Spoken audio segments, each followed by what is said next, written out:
Welcome to SportsBeat KC, the Kansas City Star sports podcast presented by First Federal Bank. It's Wednesday, April 27th. I'm Blair Kirchhoff. It's been a while since we've caught up with Kellis Robinett to talk Kansas State athletics. We do that today. In the last few weeks, the Wildcats have hired a basketball coach, Jerome Tang, and the reshaping of the program has started. Kansas State has landed a couple of transfers, and it looks to add more, including a high-scoring guard from Detroit Mercy that we'll tell you about. We also get into the eye-opening NIL deal former K-State guard Nijel Pack received upon his transfer to Miami. He had a good deal in Manhattan. You won't believe what he's getting in Miami. After a break, we shift to football. Could Skylar Thompson become the first quarterback from Kansas State to be selected in the NFL draft since Josh Freeman in 2009? And finally, Kellis and I discussed the legacy, from a sports angle, of former university president Jon Wefald, who recently passed away. Okay, let's get started. Kellis, it's been a long time since you and I have talked. How you doing? It's been way too long. I'm doing all right. Good to see you again, Blair. Yeah, great to see you too, Kellis. Let's jump right into it and get into the Jerome Tang era of Kansas State men's basketball. It seems like he got off to a little bit of a slow start when it came to roster building or roster replenishing as it works in college basketball, especially these days with the transfer portal, which we will get into in just a second. But he was quick to get the staff hired, and then the players started to come. Is that the order of things? Yeah, that's it. First off, he hired the guys he wanted to bring in and work under him. Then he worked with the players he had coming back and was only able to retain two of them. And now he's in the process of replenishing, those spots. He's got plenty to fill.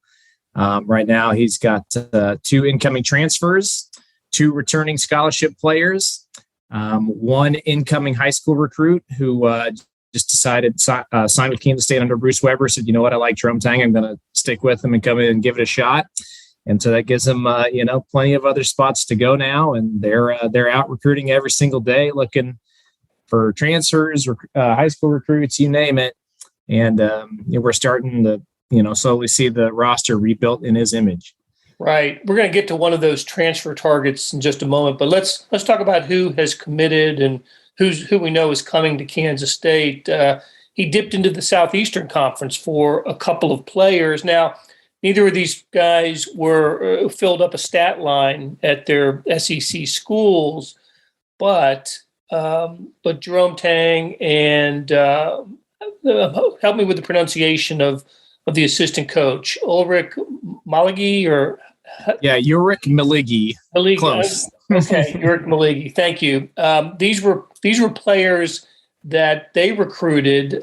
Tang at Baylor and Maligi at Texas. They recruited them out of high school, or at least Maligi with Chris Beard. So Jarrell Colbert out of LSU, Cam Carter out of Mississippi State.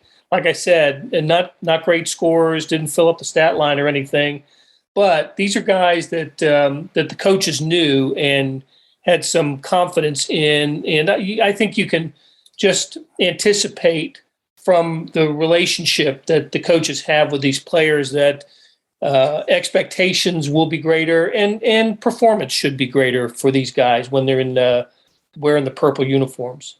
Definitely. And certainly if you look, if you're looking at past production to justify these guys being, immediate impact guys or something like that, it's you're not going to find it. Colbert really barely played at LSU. Carter did play at Mississippi State, but neither one of them put up, much of anything in terms of stats. But they both seem to have good athleticism. They move pretty well. Clearly, they're the type of players that these guys enjoy coaching, and that they could see fitting in the Big 12 previously. So, I mean, I'm excited to see what they can do. I wouldn't, lean back and expect double doubles out of these guys or anything like that right away. But that they bring something that's really valuable this day and age in college basketball, in that they both have 3 years of eligibility remaining and they've already transferred. So when you get to the end of a year, the odds of these two guys transferring in the future are very, very low. They're going to have to really want to get out and go play somewhere else, because if they leave, they're going to have to sit out a year. And it's a lot like what you see in the returning players that Kansas State does have, Marquise Noel and Ish Massoud, both pretty good players, especially Marquise. They really want him back next season. He could be a heck of a Big 12 guard as a senior. But their incentive to leave was pretty low because unlike a lot of the other guys who decided to leave and look elsewhere, they don't have that instant eligibility anymore. And Colbert and Carter aren't going to have that either. So I really love the idea of bringing in, buying low on some of these guys who are going to be there for 3 years. They've got talent, they've got athleticism, and can potentially help Kansas State over the long haul. Now what they need to do with with their remaining roster spots is go find somebody who can make an immediate impact and is going to put up stats. Well, one of those could be, and if I apologize if I have missed the news in recent days, but has Antoine Davis signed anywhere or committed anybody? He is still on the open market, and Kansas State is still very much in the hunt for him. So we need to talk about him and what the credentials he would bring. Just lay it out for us, Kellis. Antoine Davis from Detroit Mercy. If the Wildcats happen to sign him, what would he bring to the Wildcats? Well, it might make people forget about Nijel Pack a little bit. Not completely, obviously. He's an all Big 12 first team guard for a reason. One of the best returning players in the Big 12. He would have been anyway. But he averaged 17.4 points per game last year. This guy they're looking at, Antoine Davis, is without a doubt the most prolific scorer in the transfer portal. He averaged 23.9 points playing for his dad, Mike Davis. You remember him? He used to coach in Indiana. Took Indiana to a national championship game. Yep. Also coached at the UAB and Texas Southern, and now, like you said, he's coaching his son at Detroit Mercy. Yeah, now he's at Detroit. So, you got to like that. And not only did he average 23.9 points a game last season, he's done that. He's a senior. He's done it pretty much for 4 straight years. He's averaged at least, I think that was actually even maybe his lowest point total ever. He's almost a 3,000-point scorer as a college player. He ranks number 22 all time in the NCAA scoring list. So, if you want a guy who can come in and, get you buckets, this is the guy you want. It seems like Kansas State is very much in the running. He had some very good things to say about the Wildcats after he visited, said it was the favorite visit he'd been on. He's also looked at Maryland. He's also looked at Georgetown. He's looking at BYU this week, and he's also considering a return to Detroit to keep playing for his dad. So that's where he's at. It's going to be one of those schools. Kind of the interesting thing with him is that his dad has come out and said that a motivating factor for him playing somewhere else is an impressive NIL deal. Maybe not quite what we saw with Pack in Miami, but I think if you were just picking based on the schools out there and what they can offer, I think he probably does lean Kansas State as the favorite, but you never know what some of these kids will end up deciding once NIL stuff becomes a factor. Right. And as you said, he is already number 22 on the NCAA's all-time points list. If he has a season like one of his first 4 where he scores somewhere, I don't know, between, let's just say 600 points, he has a chance to become like number 2 all time. It's amazing. Pete Maravich is the all-time scoring leader with, I think it's 3,300 plus. There's an outside shot that if wherever he lands next year and he has a huge season, he could be the NCAA's all-time points leader. So that's nuts. That would be unbelievable if Kansas State could land him. And of course, we'll have to see how a player like that adjusts to a Power 5 conference from the Horizon League. That's where he was. Of course, that's where Detroit Mercy plays, is in the Horizon. Kellis, you mentioned Nijel Pack a couple of times, and we've got to talk about this. We all know what name, image, and likeness can be, but for the provider of the name, image, and likeness benefit to these players to promote what they have done, which they did in the case of Nijel Pack. Wallet, I forgot the name of the company. Wallet something. Life Wallet. Life Wallet. Thank you. Life Wallet. And still not sure what they do. I don't know either. But they did tweet that they basically had signed Nijel Pack, a 2-year deal worth $800,000 in a car. I mean, what's the difference between that and what a professional athlete does? Except in some cases, Nijel Pack getting paid more than some professional athletes with this kind of deal. That's incredible for, first of all, a company to put that out there. But the numbers are jaw dropping for as far as I'm concerned. When we're trying to guess of what an NIL can be worth to an athlete, I don't know. I was thinking $10,000 to $20,000 to $50,000 based on the sport and the position that you play and that sort of thing. $400,000 a year for Nijel Pack. That is incredible. So my question is, nobody would turn that down as an offer to transfer to the school. So what can a Kansas State player do? And I'm not saying that Nijel Pack would have stayed in Manhattan. There was a coaching change. There was absolutely a reason to leave. But, there was basically to be money whipped away like this. What can a school like Kansas State do? I can't imagine there will be any athlete that a K-State or any Big 12 school, maybe this side of Texas or Oklahoma, would be able to offer an athlete this kind of benefit. Well, it's wild to think about. I know when that first came out, a friend of mine texted me and said, you know what, if someone would pay me $400,000 a year to move to Miami and play basketball, I'd do it too. You'd make the sacrifice. Yeah. So I said, you know what, I think most of us would do that. And he even gets a car on top of it. So it's crazy. Probably like a lot of other people, my first thought was, wow, I mean, hey, great for Nijel. If you can get that, more power to you. I personally find it hard to believe he's worth that to Life Wallet. I mean, there's no way that they're going to get $800,000 worth of publicity out of Nijel Pack playing at Miami. But I just don't think that's that company's goal. They're, the guy who announced that clearly is a Miami guy, wants to see the Hurricanes win. Probably I'm surprised he's spending that much money to help the basketball team and not the football team. But it is wild to think about. If that's really the market value for some of these players, for a guy who wasn't even, conference player of the year last season. He's a good player, no doubt about it, but he was probably, number 5 there on that list of the all Big 12 team. So for him to go out and get that kind of money, it just shows you what's available. I'm glad that Life Wallet put that out there. They said, hey, here's what we paid. Here's, let's take back the veil a little bit. Let's show you what's going on. I don't think that's the case for everybody, but it certainly opened my eyes to what's available out there. And it is kind of scary to think about how many people, not just at Kansas State, but anywhere, might think that in the future. They have a really good year and say, you know what, it doesn't really matter how little I like it at my current college. If I can go out and make nearly $1 million on the open market, I better shoot for it. I guess the thing I would say is that any school who's looking to retain players just needs to be proactive about it. Once a guy is in school, these NIL collectives and stuff can come out and spell it out for them pretty easily. Hey, if you stick around, here's what we can offer you. We'll put together a nice package so that you don't leave.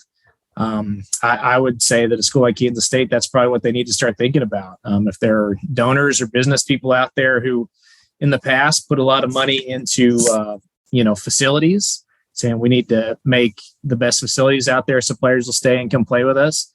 Maybe it's a better investment to start putting some of that money in NIL deals and say, hey, Nijel Pack, I was thinking about putting $50,000 into the Ahern Fund. How about I just give it to you to, do a commercial for my business? That's probably where this is headed. That's what I'm thinking.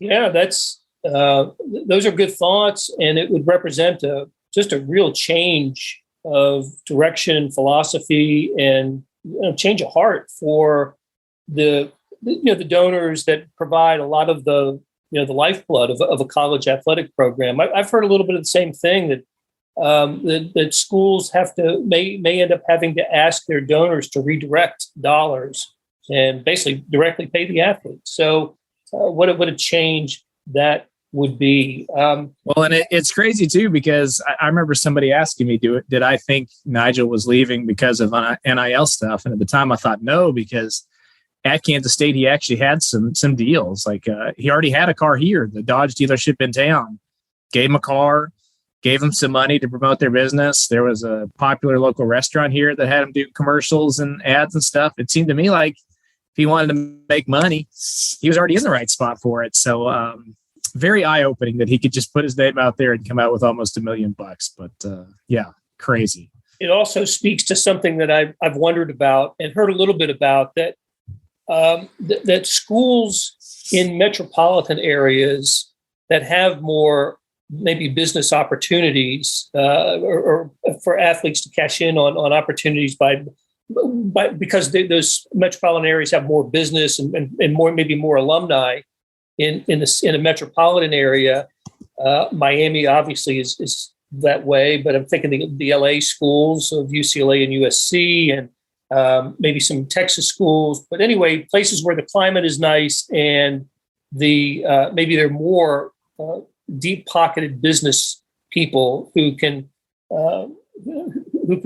pay these athletes could have an advantage. And maybe this falls under that. I don't know. We'll have to see. Certainly, he's going to a program. Nijel Pack is going to a program that had wonderful success this past season under Jim Larinaga. They got to a regional championship game for the first time in school history, and I know that team's looking for the exact type of player that Nijel Pack is, a point guard that can run the team. So, hey, more power to Nijel Pack. It is it's a new world of college basketball. He took full advantage of both of the issues that are dominant in the sport today, the transfer portal and NIL. So, okay, Kellis, let's transfer to football, but let's take a break first. And when we come back, we will talk about Skylar Thompson, the NFL draft, and prospects for the upcoming Wildcats football season.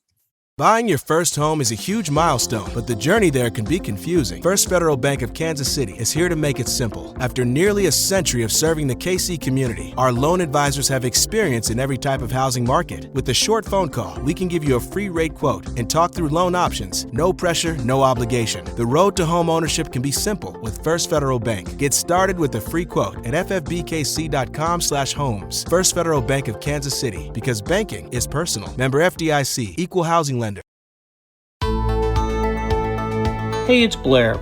We have a special subscription offer for SportsBeat KC listeners, unlimited digital access to the Kansas City Star's award-winning sports coverage. Sign up now for 1 year of Sports Pass for access to all the sports news, features, and columns presented on the kansascity.com site, and it's only $30. That's a 40% savings off our regular rate. Your subscription will automatically renew after the initial term at $50 unless you tell us to cancel. Your subscription helps support the sports coverage of kansascity.com and the Kansas City Star, and that support has never been more important. Please visit kansascity.com/SportsBeatKC offer to get this special offer. And as always, thanks for listening. Okay, we're back with Kellis Robinett on SportsBeat KC. He covers Kansas State for the Kansas City Star and Wichita Eagle. Kellis, the NFL draft is at our doorstep, and I don't suspect we are going to hear a Kansas State player's name certainly not on the first night, which is the first round, and then rounds 2 and 3 happen on Friday. I'm most curious about Skylar Thompson, the quarterback, Kansas City kid, of course. What's being said, written, thought about for him in the NFL draft? Pretty much everything. Any possibility you can think of, you can find an article on the internet that backs up that possibility entering the NFL draft. I've seen people pick him as say he's going to go as early as the 4th round. They think that much of him. I've seen people who think he's not going to get drafted at all, don't even have him among their top 400 draftable players. So a wide range of possibilities for him entering the draft, but I think he's got a pretty good shot to hear his name called on Saturday. It seems like most of the high-level experts, like Mel Kiper, has him as the number 10 ranked quarterback in this draft. I think CBS, their expert, have him as number 8. It's hard for me to envision that there's only going to be 6 or 7 quarterbacks drafted in this whole thing. So I think somebody along the way, as they get toward round 6 and 7, is going to say, you know what, let's take a chance on Skylar Thompson, bring him in and see what he can do. He's had a very good run of things ever since his college career ended. He got invited to the combine and did good. He went to Kansas State's pro day, did good. And he had some highlight throws at the East-West Shrine game when he played in that as well. I think he's done enough to at least impress one or two teams out there. Kansas State hasn't had a quarterback drafted since Josh Freeman all the way back in 2009. So if it happens, that would end a little bit of a streak for him there. So I think he does get picked, but it'll be close. If not, I think he'll be a priority free agent guy. You might see him, catch on that way. But now that he's healthy, I think he's shown what he can do, and I think somebody's going to take a chance on him. Chris Kleiman knows something about sending quarterbacks to the NFL. What does Chris Kleiman seem to think about Skylar Thompson's prospects? It is crazy. If you can start for Chris Kleiman, you got a good shot at the NFL. Carson Wentz, Trey Lance, Easton Stick. And I never really viewed Skylar Thompson as much as an NFL quarterback until the very late stages of his career at Kansas State. But I kind of actually started to see it after he got that last injury and learned to be a little bit more of a pocket passer. You could see his touch and everything. And especially now that he's healthy and he's got all his gifts back, I think he's got a shot. And Chris Kleiman, he's not going to go out there and say he's just like Trey Lance, who was a first round pick. Not going to say he's just like Carson Wentz, who was a first round pick. But he's from the very beginning said he reminded him a lot of Easton Stick, he was a 5th round guy, been with the Los Angeles Chargers for 3 years. It might be on the Chase Daniel path of just making millions and millions of dollars without hardly ever throwing a pass in the NFL, which to me is the greatest life you could hope for as a pro athlete, to get paid millions of dollars to essentially do nothing, but watch games every Sunday. I said earlier I'd moved to Miami for $400,000 and play basketball. I would do the same for NFL football. If somebody wants me to be their backup quarterback and never play, I'll do that for money as well. That's kind of what I'm thinking about Skylar Thompson here. He's got experience. He's got a good football IQ. He's got a decent enough arm. He's got some legs. I think he's going to find a way. Yeah. I think he's a winner too. And for whatever NFL, GMs say that's worth. He's a bit of a warrior, and played hurt a lot just because of the way he plays. So good luck to him. You mentioned Josh Freeman, the last Kansas State quarterback to be drafted in 2009. I think the only other Kansas City high school quarterback to be taken in the draft, at least in that era, would be Drew Lock. From a couple of years ago. So now with the Seattle Seahawks. Okay. Hey, so for the first time, I think since about 1957, Skylar Thompson will not be the Wildcats quarterback next season. And it's looking like it's going to be Adrian Martinez. It's not written in stone or anything, but the Nebraska transfer chose Kansas State for a reason. He saw opportunity there and did not get to participate in spring football. Is that right? Because of an injury? Yeah. He was out there. I guess you could say he participated in the fact that he put on his pads. He handed the ball off to running backs a few times. I even saw him, do some option plays and stuff. But when it came to actually throwing the ball to people, no, he was not doing that. I think that's going to come here in May. And you'll see him, actually start doing 7-on-7 stuff here this summer. But regardless of all that, outside of maybe Will Howard, who we didn't get to talk to, I think probably everybody else on the team would say that Adrian Martinez is going to be the guy who's going to start next season. And I look forward to with him and be excited about. Obviously, he's got to clear up a few things that he did poorly at Nebraska, like turn the ball over. And we just talked about, Skylar Thompson being a winner who found ways to, lead Kansas State to victories in close situations. Far too often, Adrian Martinez was the opposite in Nebraska, where he, just good enough to get you that opportunity to win late, but not good enough to actually get you over the finish line. we'll see if, putting him with Kleiman, putting him with Colin Klein as an offensive coordinator is enough to change that. I personally think that, giving him a fresh start and a new look on things will help quite a bit, because he'll have a solid running game behind him. He'll have a good offensive line in front of him. Colin Klein's actually already come out and said that he doesn't want him to run the ball nearly as much as he did at Nebraska, which is a welcome change for him, even though I do think he is probably the best running quarterback Kansas State has had since maybe Daniel Sams or something like that. So I think there is a lot to be excited about. He's an upgrade over what they've got currently. That's not to say that Howard or Jake Rubley can't eventually be good quarterbacks, but they're just not quite there yet. And Martinez has certainly got experience, certainly wants to be here, certainly, is fit in well to the Kansas State way already. So it's been a little interesting sometimes when you get in the situation where a guy's not playing. Maybe his teammates don't talk him up so much, but I think it's helped that he's got Cade Warner and Will Honus, two other Nebraska transfers there on the team with him to vouch for him. It seems like everybody, I was very surprised, even like Phillip Brooks, one of their better receivers. We asked him what they thought of Adrian Martinez, and even though he hadn't thrown to him yet, he just said, "Hey, you can just tell, he's a higher level quarterback than what we've had here lately, and we're just looking forward to see what he can do." So I think that says a lot. Yeah, and he should be. He's coming to a good team. There's some pieces in place for Kansas State to be, a contending team. I think in 2022, we will have plenty of time to talk about K-State football prospects in the weeks and months to come.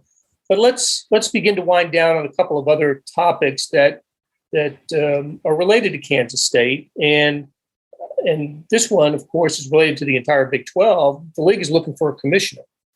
And one person whose name came up early in the search, or the reporting of the search, was Kirk Schultz, the former Kansas State president. He took his name out of the running. And now I've seen his name associated with NCAA president, now that Mark Emmert is stepping down. So that's one to keep an eye on. Kirk Schultz, of course, now the president at Washington State. But another name that I have seen associated with the Big 12 commissioner with a strong Kansas State tie is Kirby Holcutt, the AD at Texas Tech. Played football for Bill Snyder in the 1990s. He's from Texas originally, came up to play for Bill Snyder. This was before, of course, Kellis, you were covering the team, and maybe even in college. That's how long it's been since Kirby Holcutt played for the Wildcats.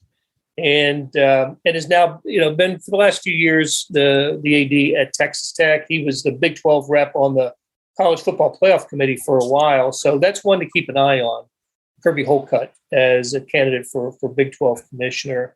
Kellis, there's one other thing. A couple weekends ago, we got news that Jon Wefald passed away.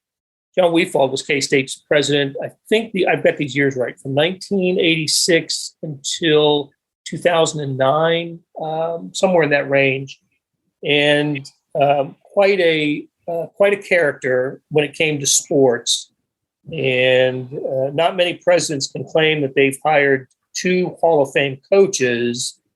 Jon Wefald can do that. He hired, he was the president when Kansas State hired Bill Snyder, and then late in his tenure was leading the university when it hired Bob Huggins as the basketball coach. Huggins only remained for 1 year, but he went off to West Virginia this year, or just recently was named a inductee for the Naismith Basketball Hall of Fame. But let me ask you this, Kellis, has your tenure covering Kansas State, did it overlap at all with Jon Wefald? He was never on the job when I was on the job, but I have interviewed him many times, or I did interview him many times, I should say. Always a treat. He was one of those guys when you would talk to him, it was very, very difficult to get him off the phone. I'm sure you maybe experienced that over the years, but I mean, shoot, even if you were calling with just a simple question, I mean, you knew you were on the phone with him for 30 minutes, but always very entertaining, always very happy. It was kind of funny when they dedicated the dorm here on campus to him, Wefald Hall. I called him up for an interview, and he said, let's not do it on the phone. Why don't you just come down to Wefald Hall, and we can go to the dining hall there and eat. And I was like, yeah, all right. And it turned into, a 3-hour ordeal where he's going around introducing me to basically everybody in the building. But that, hey, that's the kind of person he is, and he was. And I think that's, a reason why he stuck around Kansas State as long as he did. People just liked him. He was good at his job. He was good at making people happy. And I don't think it's any mistake that Bill Snyder, when he always said, I came here for the people. I just like the environment. I think somebody like Jon Wefald was a big reason why. And he put a lot of faith in Bill Snyder, and they had a lot of success together. Not only you said he hired, him, Snyder and Huggins. He really hired Snyder twice, right? Yes, he hired Snyder the first time. And then after they made the blunder with Ron Prince, he had the foresight to bring him back when a lot of people thought that was probably a bad move.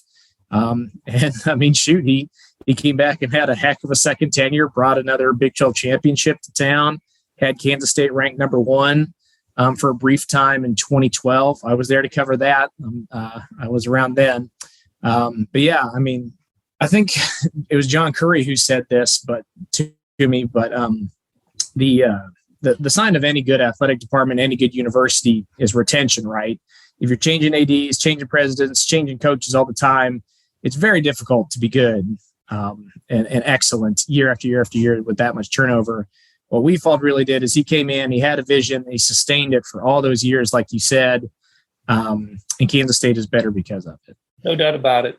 And look, we say that he was the president when these hires were made. It was the athletic directors really who made the final calls on, John made the final call, but it was the legwork with Steve Miller when it came to Bill Snyder the first time, and then other athletic directors through the years when it came to the other, Tim Weiser, of course, for Bob Huggins.